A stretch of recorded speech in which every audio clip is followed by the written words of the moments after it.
भागा था यार।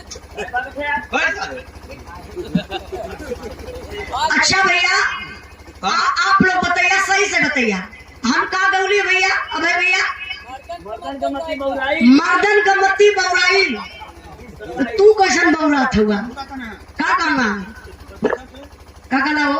मंगल के बहन गरमाई से होली है। अरे रे चला वो बुरा न मानो होली। क्या जाना ताले ये सारे नाम मंगल है। अच्छा भैया आप लोग जाना तला कि मंगल ही है हुआ ना ना? देखा देखा देखा ना ना भैया दादा जाना तला कि ये मंगल हुआ। अरे अपन बेइज्जती अपने से करा जा, बर्दाश्त करते बर्दाश्त के दबाई के बैठल ला, पब्लिक समझ ही ना पाई कि मंगल के है। हम मत उठी है। हाँ देखिए हमारे लाइन में एकदम साफ सुथरा लाइन का